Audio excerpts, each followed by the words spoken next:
The humming of the command hub's environmental systems provided a constant white noise that Kayla Maris had long since learned to filter out. The sprawling chamber housed representatives of 19 different species, each with their own environmental requirements, making the air circulation system an engineering marvel in itself.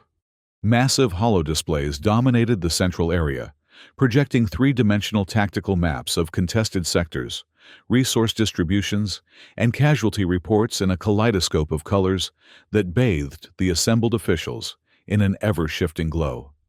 Kyla's desk, if one could dignify the cramped workstation with such a term, was tucked behind a structural support column near the back wall. The positioning was symbolic of her status, necessary, but invisible. Just the translator, they called her, when they bothered to acknowledge her at all. From her secluded vantage point, she watched the admirals and diplomats circle the projections, like predators debating strategies and interpreting intelligence, as if the words they analyzed translated themselves. Her console was littered with data crystals, each containing communiques, intercepted transmissions, or propaganda broadcasts from across the contested sectors. Fluent in 23 major galactic tongues and proficient in another dozen minor dialects, Kayla was the Coalition's most valuable linguistic asset. Yet in the rigid hierarchy of the war effort, her brilliance earned her little more than a functional anonymity. Maris, where's the translation of that hegemony broadcast from the Zeta Quadrant? Admiral Thrick's voice carried across the chamber, his 4 nostrils flaring with impatience. The Vexillian stood nearly 7 feet tall, his scaled skin shimmering with bioluminescent patterns that reflected his emotional state, currently irritation bordering on anger. Without looking up, Kayla tapped a sequence on her console. "Transmitted to your personal queue 3 hours ago, Admiral," she replied, her voice neutral, despite the familiar sting of being treated as an afterthought. Including contextual notes on the dialectical variations specific to that sector. Thrick grunted, checked his device, and turned away without acknowledgement, already engrossed in conversation with a torrid general, whose metallic exoskeleton clicked rhythmically as they gestured at the tactical display. 3 years of stalemate against the hegemony empire had frayed nerves throughout Coalition space. What had begun as a border dispute over resource-rich systems along the galactic rim had escalated into a full-scale conflict spanning 12 sectors. Both sides claimed justice, both drowned their populations in propaganda, and both seemed incapable of landing a decisive blow. The war's linguistics were as complex as its politics. Kayla's days were filled with decoding the nuanced threats, analyzing the cultural subtexts of hegemony broadcasts, and translating intercepted military communications. At night, in her sparse quarters, she nursed a quiet resentment. A brilliant mind relegated to a support function, her insights ignored by the military brass who saw language as merely a tool rather than a weapon in itself. When her official duties ended, Kayla's real work began. For months, she had been spending her off hours digging through Coalition archives, piecing together fragments of what most scholars dismissed as myths, stories of the predecessors, a civilization said to have spanned the galaxy long before any current species achieved space travel. Most considered them legends, but Kayla had found patterns in the scattered references that suggested otherwise. "You're chasing ghosts again." Naren, a fellow linguist specializing in hegemony, provincial dialects, had asked when he caught her reviewing ancient symbol sequences on her personal device during a meal break. "The predecessor myths are career poison, Kayla. The Council considers them superstitious nonsense." "The Council considers anything they don't understand to be nonsense," she had replied quickly, hiding the display. "And I prefer mysteries to military reports sometimes. Keeps my mind sharp." What she hadn't told Naren was that she'd begun to see fragments of something familiar in the oldest hegemony transmissions, mathematical sequences, and recursive patterns that didn't match any known communication protocol. Fragments that resembled the scattered predecessor glyphs she'd been studying. The command hub began emptying as the first shift ended. Kayla remained at her station, using the relative quiet to focus on a particularly dense hegemony propaganda broadcast. The material was typical promises of liberation from coalition oppression, claims of cultural superiority, and thinly veiled threats against collaborators.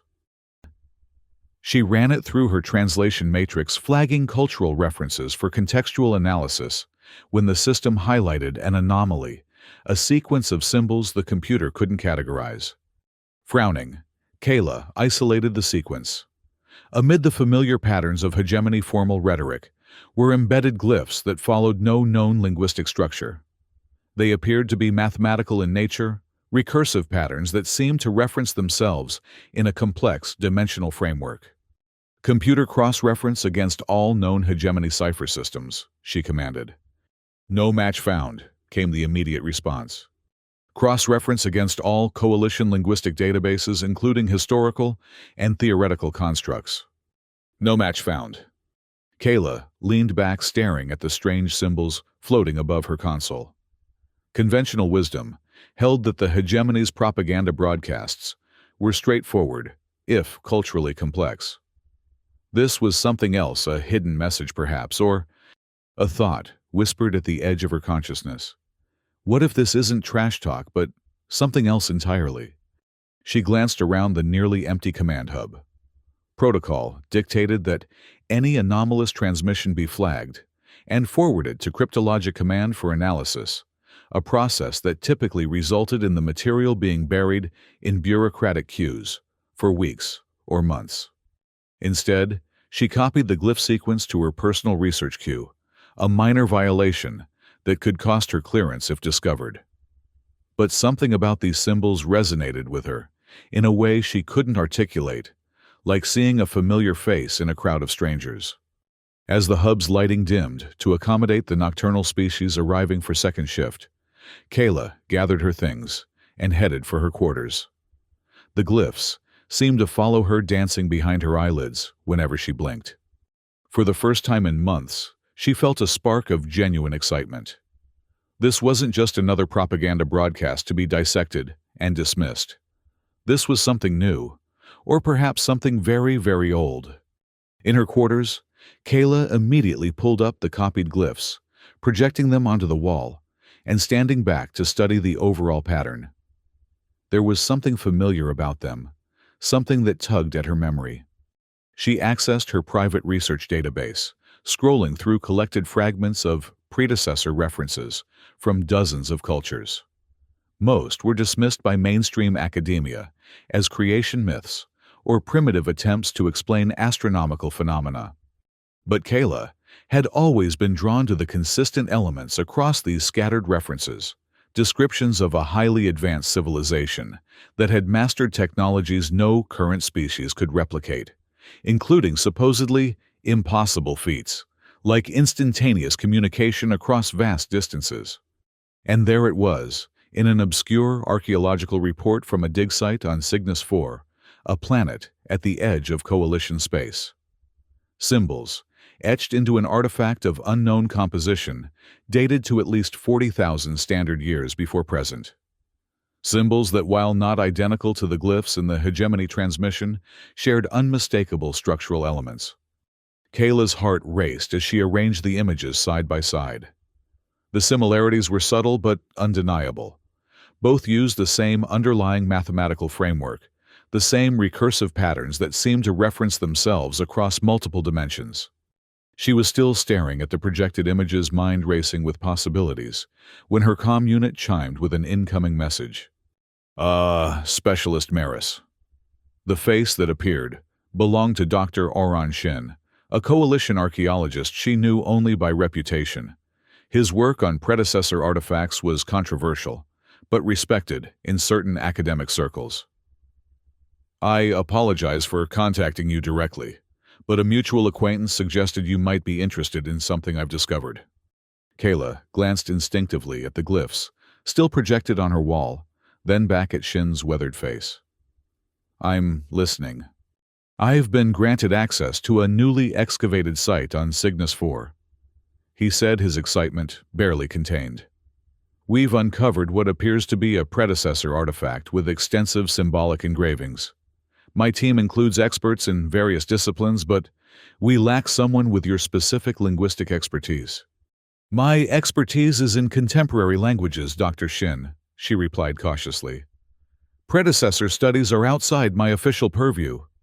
His eyes twinkled. Yet I'm told you've been collecting references to predecessor communications for some time now. Off the record, of course. Kayla stiffened. Her unofficial research wasn't strictly prohibited, but it certainly wasn't encouraged by Coalition Command. Who told you that?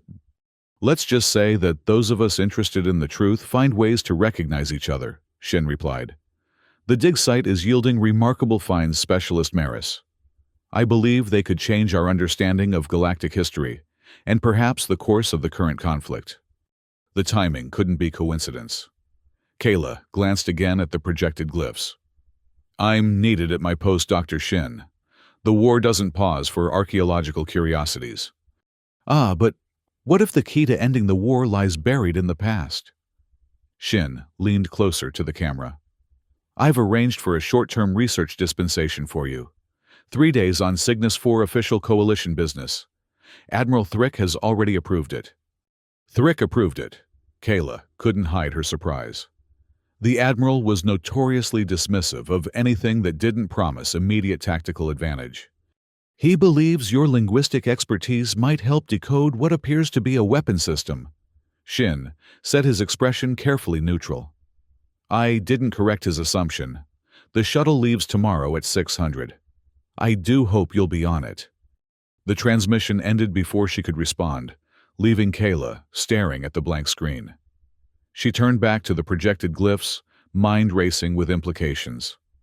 If these symbols were indeed connected to predecessor technology, and if they were appearing in current hegemony transmissions, she needed to know more. The next morning, Kayla was on the shuttle to Cygnus 4, a small bag containing her personal research materials and essential gear. The journey took 12 hours, during which she reviewed everything she had on predecessor communication systems, a pitifully small collection of fragments, contested translations, and theoretical constructs. When the shuttle touched down on the dusty surface of Cygnus 4, Dr. Shin was waiting, his lean frame wrapped in the practical attire of a field archaeologist.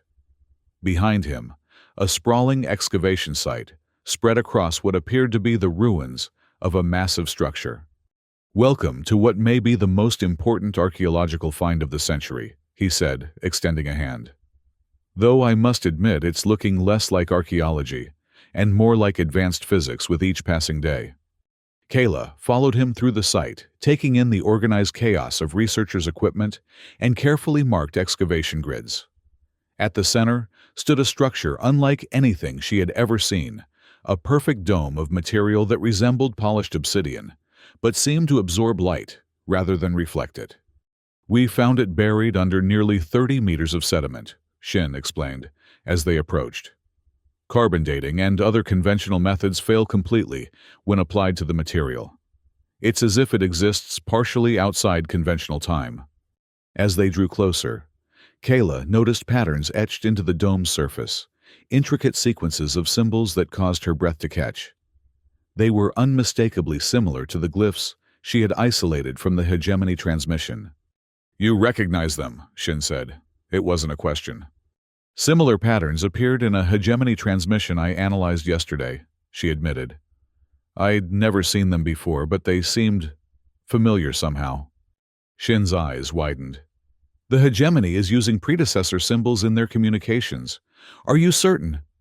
I'm certain they're using symbols that bear striking similarities to these, she replied, gesturing to the dome. What I don't understand is why, or what they mean. Perhaps this will help clarify things. Shin led her to a field laboratory set up nearby, where a small fragment of the same black material sat on an examination table. We were able to remove this sample for analysis. When exposed to specific frequencies of electromagnetic radiation, it displays some rather remarkable properties. He activated a device that bathed the fragment in pulsing light. The sample began to glow from within, and suddenly, the air above it filled with three-dimensional projections of the same symbols etched on the dome. But now, they moved, shifted, reconfigured themselves in complex patterns. "It's a language," Kayla whispered, transfixed. "But not like any I've ever encountered. It's dynamic." "We believe it's quantum linguistic in nature," Shin said. "The symbols don't just represent concepts, they actually encode reality at a fundamental level. The predecessors didn't just communicate with these symbols. They used them to manipulate the physical world." Kayla watched the shifting symbols, her mind racing, to process the implications. "If the hegemony has discovered this technology—" "Exactly," Shin said grimly. "Which is why we need to understand it first. And for that, we need someone who can think beyond conventional linguistic frameworks." For the next 2 days, Kayla immersed herself in the predecessor symbols, working alongside Shin's team to document and analyze the patterns. She slept little, driven by a growing sense that she was on the verge of something momentous. On the morning of the 3rd day, as she was preparing to return to Coalition Command, she made a breakthrough. The symbols operate on multiple levels simultaneously. She explained to Shin, manipulating a 3-dimensional model of the glyph sequences. "There's the basic representational level, similar to how conventional language assigns meaning to symbols. But then, there's a deeper structural level that encodes mathematical relationships, quantum states perhaps. And a 3rd level that seems to create what I can only describe as logical resonances." "Resonances with what?" Shin asked, leaning forward. "With reality itself," Kayla said, struggling to articulate concepts that pushed against the boundaries of conventional linguistics. "It's as if the symbols, when properly arranged, create patterns that the universe itself responds to. Like hitting the precise frequency that causes a crystal to shatter." Shin was silent for a long moment. "And you believe the hegemony is using this technology?" "I think they've discovered pieces of it," Kayla replied. "The symbols in their transmission were embedded in conventional propaganda, but they followed these same structural patterns. I need to get back to command and analyze more of their communications. If they're using predecessor language as a weapon, or shield technology, then the Coalition needs to understand it too," Shin finished. "I'll continue working here and send you everything we discover. But Kayla," he added, his expression grave, "be careful. There are elements within Coalition Command who would consider this research dangerous, even heretical." "I'm used to being ignored, Dr. Shin," she said with a wry smile. "In this case, it might work to my advantage." Back at Coalition Command, Kayla returned to her hidden desk with new purpose. She began systematically analyzing hegemony transmissions from the past 6 months, looking for the distinctive patterns she now recognized as predecessor language fragments. The results were alarming. The frequency of these embedded symbols had been increasing steadily, with complex sequences appearing in transmissions originating from hegemony military vessels, particularly those involved in successful defensive operations against Coalition attacks. In her quarters, Kayla built a comparative analysis wall, mapping the evolution of the symbol patterns across time and correlating them with hegemony battle outcomes. A pattern emerged. Ships utilizing the more complex symbol sequences in their communications demonstrated significantly enhanced shield capabilities. "They're using the language to strengthen their defenses," she murmured to herself, staring at the evidence. "Somehow these symbols are creating quantum-level shield reinforcement." But when she attempted to present her findings to Admiral Thrick, she was met with dismissive skepticism. "Predecessor myths and mystical symbols." He scoffed, his skin flashing patterns of contempt. "We're fighting a war, Specialist Maris, not chasing archaeological fantasies. Stick to translating what the enemy is saying, not what you imagine they're thinking."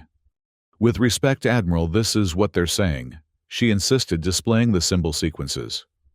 "These patterns appear consistently in transmissions from vessels that have successfully repelled our attacks. They're using this language as technology."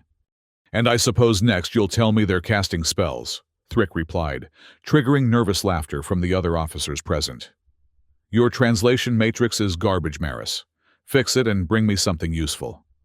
Dismissed and humiliated, Kayla retreated to her station anger simmering beneath her carefully maintained professional demeanor.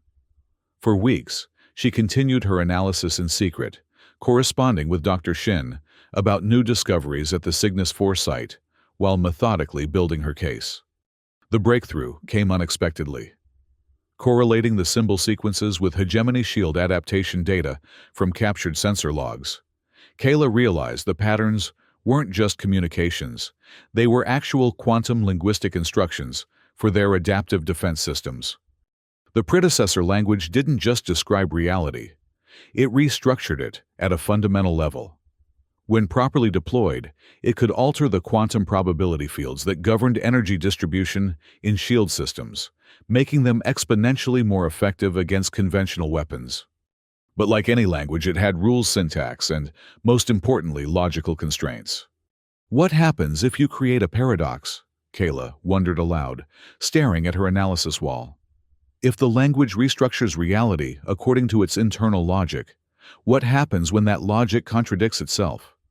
Working through the night, she constructed what she termed paradox sequences, symbol patterns that followed the structural rules of the predecessor language, but contained logical contradictions at their core. In theory, such sequences could destabilize the quantum fields being manipulated by the hegemony's shield systems. The next morning, haggard from lack of sleep but fired with determination, Kayla stormed into the War Council session, interrupting Admiral Thrick mid-briefing. "Our weapons are failing because we're fighting a language with physics," she announced, projecting her analysis onto the main tactical display.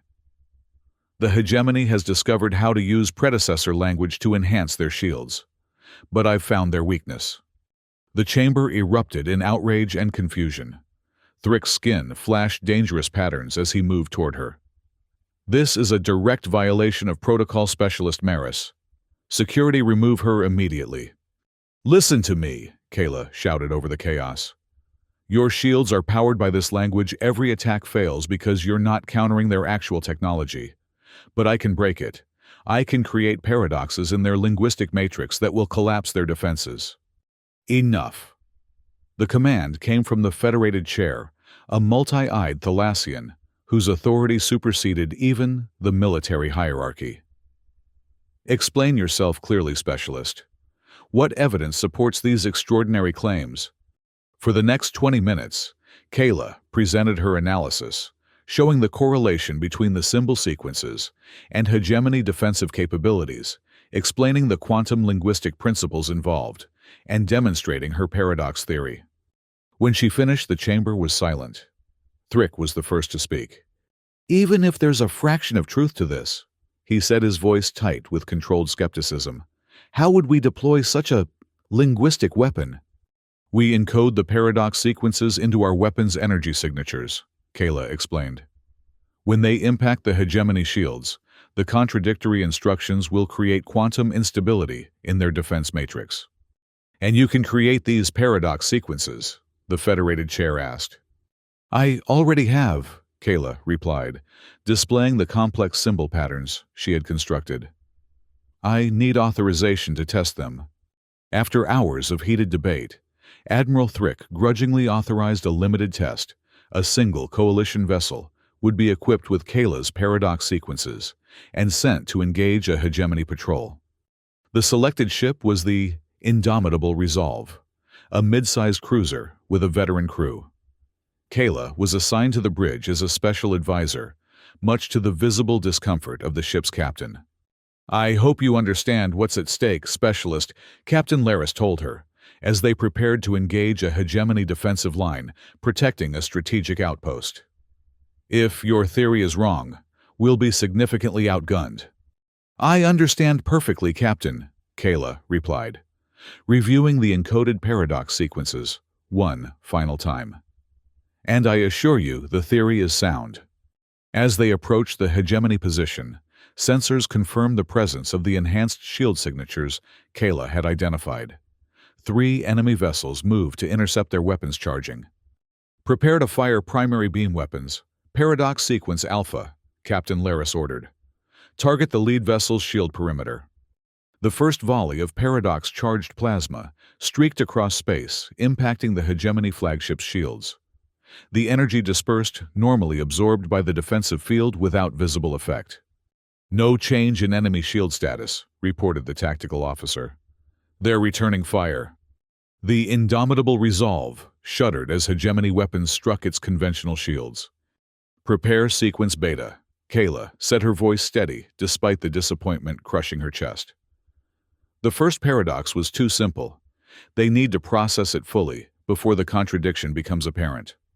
The second volley similarly failed to penetrate the hegemony shields, though sensors detected a momentary fluctuation in their energy pattern. "They're responding to the language embedded in our attack," Kayla explained, excitement growing. "Their shields are actually processing the linguistic structure. Prepare sequence gamma, the full temporal contradiction." The third volley contained Kayla's most complex creation, a predecessor language sequence that began with a self-referential temporal framework and concluded with a direct negation of its own initial conditions. A true-false paradox embedded in quantum linguistics. As the energy beams struck the hegemony flagship shields, something extraordinary happened. Instead of dispersing across the defensive field, the energy seemed to freeze in place, creating a web-like pattern of light that spread across the shield boundary. "Their shield matrix is destabilizing," shouted the tactical officer, "reading massive energy fluctuations across all frequencies."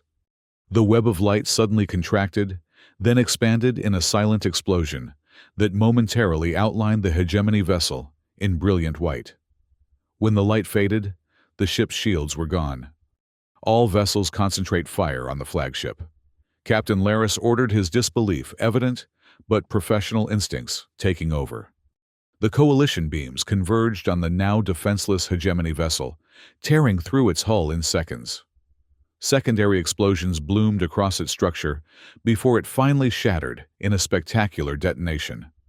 The remaining hegemony vessels, witnessing the unprecedented destruction of their lead ship, broke formation and fled their retreat, causing ripples of disorganization throughout the defensive line. Within hours, reports flooded in from across the sector, hegemony forces in disarray, pulling back from multiple fronts, their seemingly invincible shield technology suddenly vulnerable. At Zeta 9, a hastily convened council session received the news with stunned jubilation. 8 hegemony vessels neutralized the remainder, fleeing back to their territory. For the first time in 3 years, the coalition had achieved a decisive victory. Kayla stood before the Federated chair, the weight of countless eyes upon her, as the multi-limbed Thalassian spoke. "Specialist Maris, the Council acknowledges that your unorthodox approach has yielded extraordinary results. The strategic implications of this breakthrough cannot be overstated." Admiral Thrick, standing nearby, added grudgingly, "Your linguistic paradox weapon has changed the course of this conflict. The hegemony's shield advantage has been neutralized. We can now push forward on all fronts." "It's not a weapon," Kayla corrected, feeling a new confidence in these hallowed chambers, where she had so long been invisible. "It's a language, perhaps the most fundamental language in the galaxy. The predecessors didn't just use it for shields and weapons. Their records suggest applications in healing, star travel, even planetary formation." "What exactly are you proposing, Specialist Maris?" the Federated chair asked. "I'm proposing that we establish a dedicated division to study the predecessor language in all its applications," she replied. "Not just for warfare, but for advancement of all coalition species. This discovery could transform our understanding of the universe itself." The debate lasted for days, but the results of her paradox attack couldn't be denied. Eventually, the Council approved the formation of a new predecessor language division, with Kayla appointed as its director, with unprecedented funding and resources at her disposal. Her first official act was to commission a proper research facility adjacent to the command hub, complete with a desk that wasn't hidden behind a support column. "Quite a change from translating propaganda broadcasts," Naren commented when he visited her new office. "Director Maris of the predecessor language division. Who would have thought?" I always knew language was more than just communication, Kayla replied, gesturing to the walls covered in predecessor symbols and research notes. Words have power, real physical power. I just needed the right vocabulary. In the weeks that followed, she divided her time between developing new applications of the predecessor language for the war effort and exploring its more profound implications.